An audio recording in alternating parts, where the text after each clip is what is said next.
మోకాల నొప్పులకు ఎటువంటి సర్జరీ లేకుండా ఎపియాన్ పెయిన్ క్లినిక్ అందిస్తున్న అత్యాధునిక చికిత్స. హాయ్ హలో నమస్తే, వెల్కమ్ టు సుమన్ టీవీ. నేను మీ స్వాతి. డయాబెటీస్ పేషెంట్స్ ప్రతి ఇంట్లో ఒక్కరైనా ఉంటున్నారు. ఈ డయాబెటీస్కి మందులు వాడుతున్నా కూడా షుగర్ లెవెల్స్ కంట్రోల్లో ఉండడం చాలా కష్టమైపోతుంది.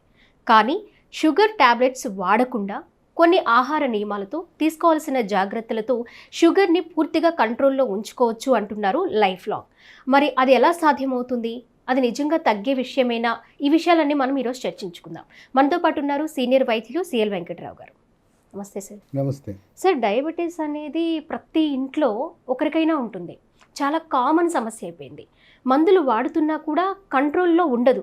కానీ అసలు పూర్తిగా మందులు అనేవి తగ్గించేసి లైఫ్ లాంగ్ కూడా కొన్ని జాగ్రత్తలతోటి, తీసుకోవాల్సిన ఆహార నియమాలతోటి షుగర్ లెవెల్స్ కంట్రోల్లో ఉంచుకోవచ్చు అంటున్నారు. అదెందుకు నాకు కొంచెం చాలామంది డయాబెటీస్ పేషెంట్స్కి ఉపయోగపడుతుంది అని అనిపిస్తుంది సార్. దాని గురించి. షుగర్ అని దాదాపు ఏ ఇంట్లో చూసినా ఇంట్లో ఎవరికో ఒకరికి ఉంటుంది, లేదా ఇంట్లో ఇద్దరు ముగ్గురు ఉన్న వాళ్ళు కూడా ఉన్నారు. ఈ షుగర్ అనేది దాంతో మనం సహజీవనం చేయాలి. చాలామంది షుగర్ అని తెలవగానే డాక్టరు రక్త పరీక్ష చూసి నీకు షుగర్ ఉన్నది అని చెప్పగానే అమ్మో షుగరా, ఏం కర్మరా అని బాధపడుతుంటారు. ఇక బాధపడవలసిన అవసరం లేదు. ఎందుకంటే షుగర్లో జరిగిన పరిశోధనల వల్ల అసలు ఈ రోజున మందులు లేకుండా షుగర్ వ్యాధి, డయాబెటీస్, చక్కెర వ్యాధిని నియంత్రించవచ్చు. షుగర్ అని మామూలుగా చాలామందికి ఎక్కడ తెలుస్తుంది? మాస్టర్ హెల్త్ చెకప్కి వెళ్తారు.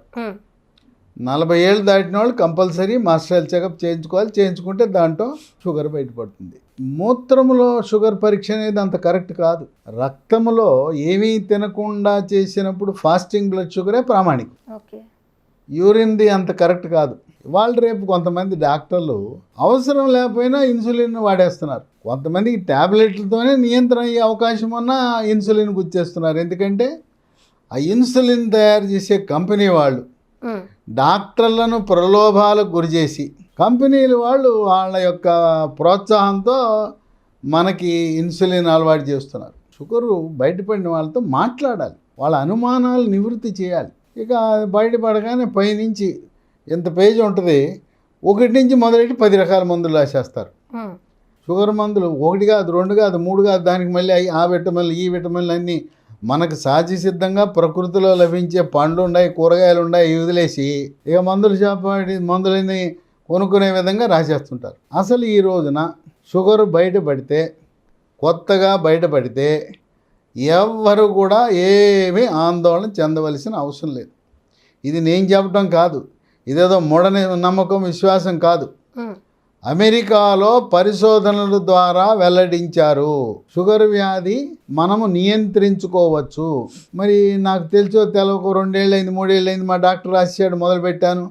మరి నాకు ఇప్పుడు కాదు కదా, 2 ఏళ్ల క్రితం నేను ప్రారంభించాను. అటువంటి వాళ్ళు కూడా పరిశోధనలో ఏం వెల్లడైందంటే 5 సంవత్సరాలుగా ట్యాబ్లెట్ వాడుతున్న వాళ్ళకు కూడా షుగర్ వ్యాధిని రివర్స్ చేయొచ్చని అమెరికాలోను, లండన్లో కూడా పరిశోధనలు చేసి నిరూపించారు.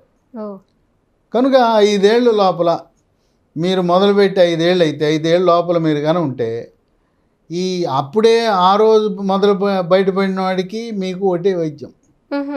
నిదానంగా మందులన్నీ తగ్గించేసుకుని చక్కగా మందులు లేకుండా ఆహార నియమాల ద్వారా మనం షుగర్ని నియంత్రించుకోవచ్చు.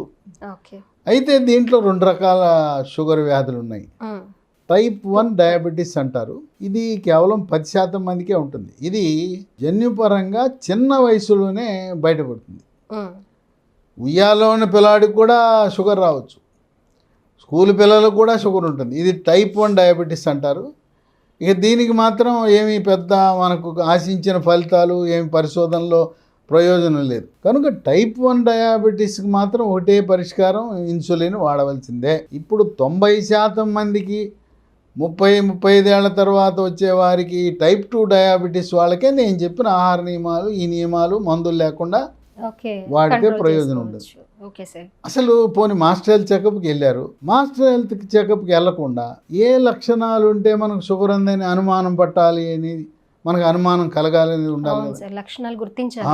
కంటికి పైన రెప్పల మీద కురుపులు వస్తాయి. పదే పదే కురుపులు రెప్పల మీద వస్తుందంటే అది షుగర్ వ్యాధి కావచ్చు.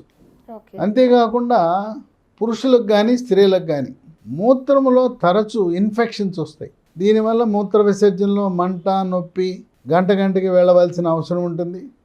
ఎన్ని యాంటీబయాటిక్లు వాడినా మళ్ళీ వస్తూనే ఉంటుంది.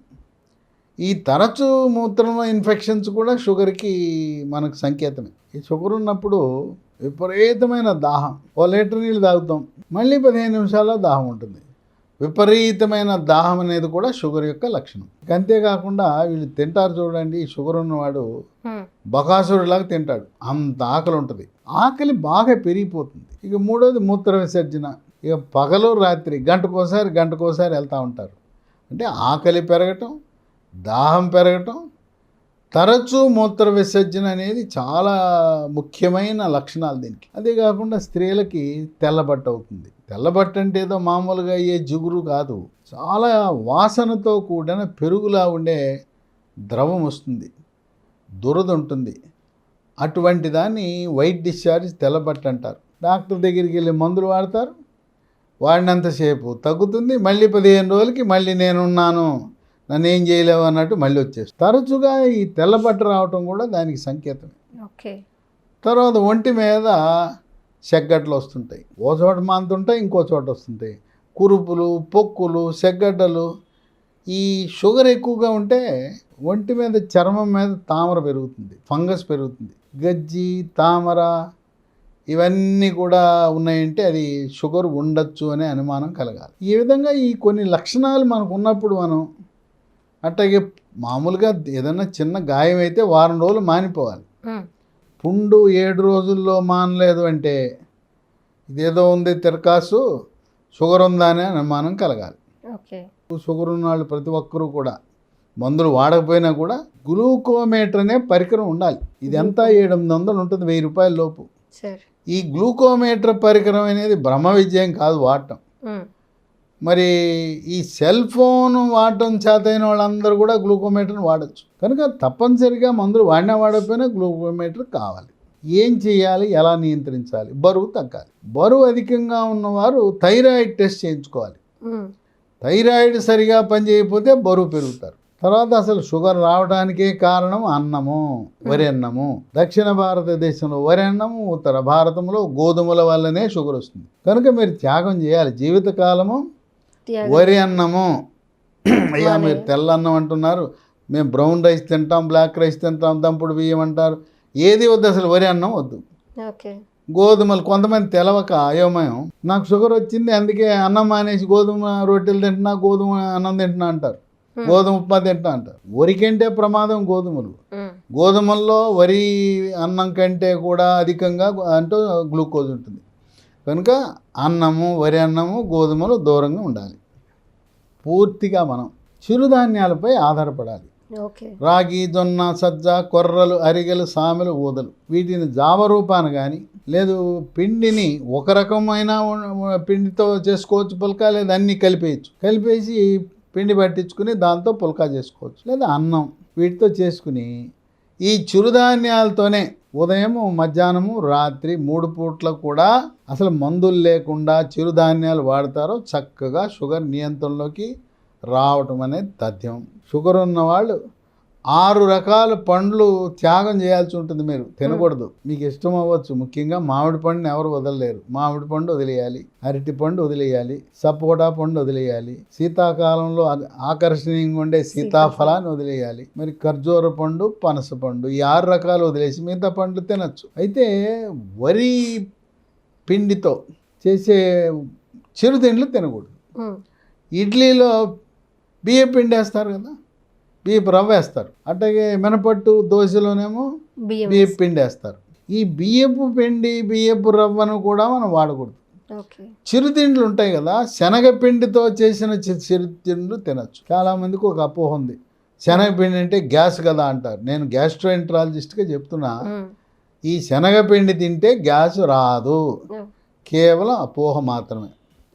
తర్వాత ప్రతిరోజు ఉదయం ఒక 20 నిమిషాలు, సాయంత్రం ఒక 20 నిమిషాలు వ్యాయామం చేయాలి. యోగా, ప్రాణాయామము, ధ్యానము, వ్యాయామం.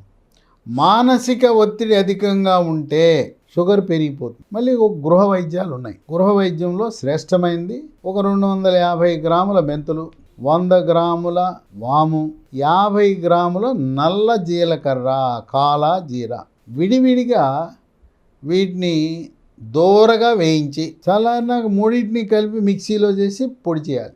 ఉదయం ఒక స్పూను నీళ్ళలో, మళ్ళీ రాత్రి ఒక స్పూను గోరువెచ్చని నీళ్ళైనా పర్వాలేదు, చన్నీళ్ళైనా పర్వాలేదు, అది వేసుకుంటే చక్కగా నియంత్రణ ఉంటుంది.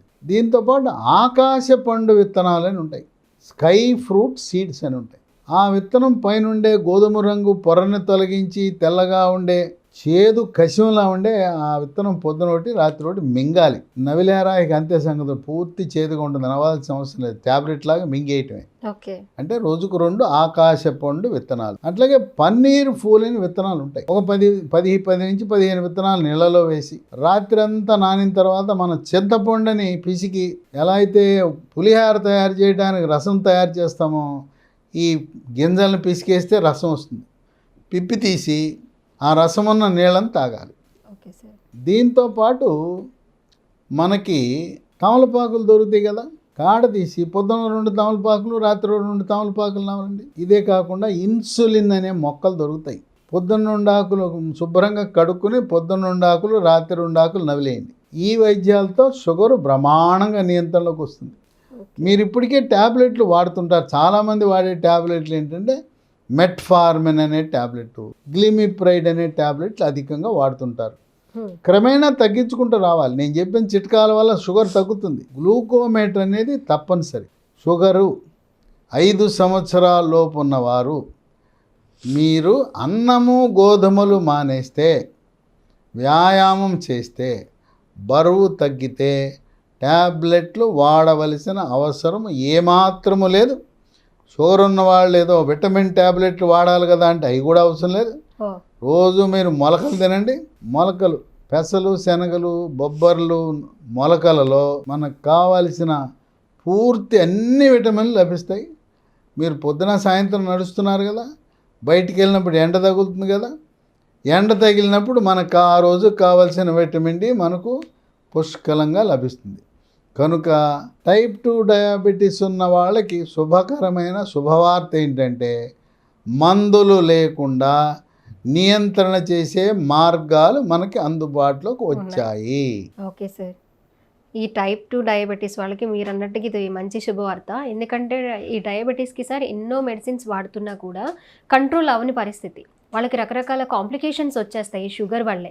కానీ ఇప్పుడు మీరు చెప్పిన కొన్ని నియమాలు పాటిస్తూ అసలు రైస్తో తయారు చేసిన పదార్థాలు తినకుండా కొన్ని సాక్రిఫైస్ చేస్తారు. ఎందుకంటే మెడిసిన్ వాడుతూ కూడా వాళ్ళ లైఫ్ అంతా సాక్రిఫైస్ చేస్తూనే ఉండాలి.